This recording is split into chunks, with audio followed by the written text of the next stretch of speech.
Hello. So this is my space. This is where I live, inside a tent at the moment in the Sahara. And it's been a sandstorm today. It's very windy, and so I'm inside and I'm reading poetry. So I'm going to start with this one. I'm putting a book together, and this is a random that I pulled out. It's called New Poem. Often I don't have a title for my poems, but it helps to read them. So listen to this. Every day for the last month, when I wake, the follicles on my scalp tingle, and the backs of my legs quiver, and painful poetry thumps through my skin, and the color of flowers are weeping, and I'm frozen, and I don't know the time. I'm in two worlds, processing, a vessel out on the stormy sea, shaking and rocking ferociously, in a deep green forest laced with sage and moss, that I want to sink into. The two segments of well-ground driftwood float along the stream. They're going in any direction together, not knowing what the other wanted, and going any which way they go, and then suddenly arriving on opposite sides of the riverbed. So here's an edited version of the same poem. For weeks when I wake, follicles tingle, and pain thumps my skin, and the flowers weep, frozen time, in two worlds, a vessel on stormy sea, shaking, rocking ferociously, in deep green forest, laced moss and sage, that I want to sink into. Red lantern light, driftwood floating, not knowing which way to go, and suddenly arriving on opposite sides of the bed. And here's another poem I will read, and then I will read an edited version. New poem. Memorize the stars so I can always find my way back to you. Memorize the canvas on my body, pulling on the shores of the earth so you can always draw me near. Memorize the waves on the ocean and the depth under them so that I can know how far to descend when you need to find me, and the mind is blowing wide and the storms are ferocious. Know that I will be following you to the heights and to the lowest of the darkest place, and when it's warm and when it's cold. Okay, so I found the edited version. Let's see if this one sounds better. Memorize the stars in the sky, so when I'm lost, guide me with your map, so I can find my way back to you.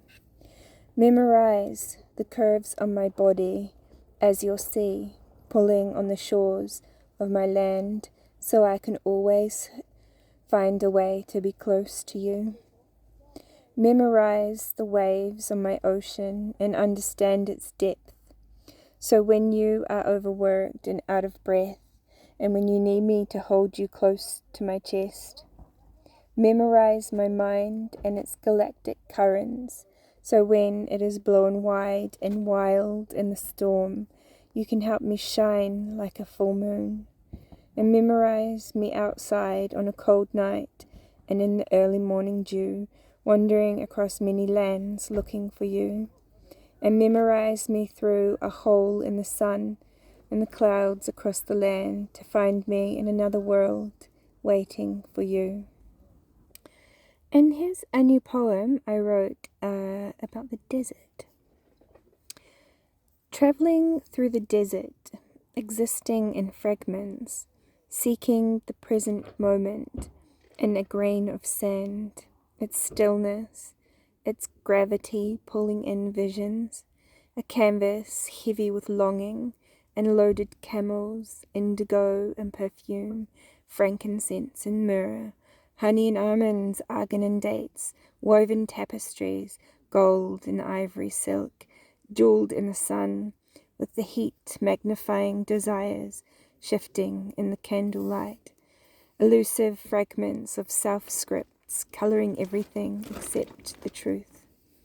Stories behind the veil, false desires, a noise of individualism, a distortion of reality, a seeking the divine union, a reconciling and a shedding, an illusion that is separate, inside longing, burns, and desires that purge itself, and the separation of unraveling lovers listening to the shriek in the beginning of the mounting through the wet treacle like a stream that is going its own way into the freedom, into the music of lovemaking and union of breath, of surrender to the deeper truth of being and the harmonizing of wholeness of self, of not being in conflict with the other, of transforming, of becoming a new consciousness, of a river merging with the unseen, and a listening to an ancient script and a whispering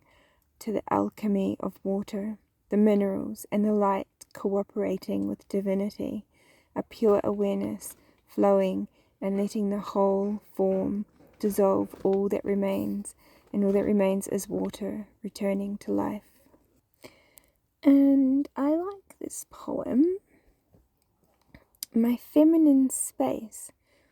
I tried to stop existing in my feminine space.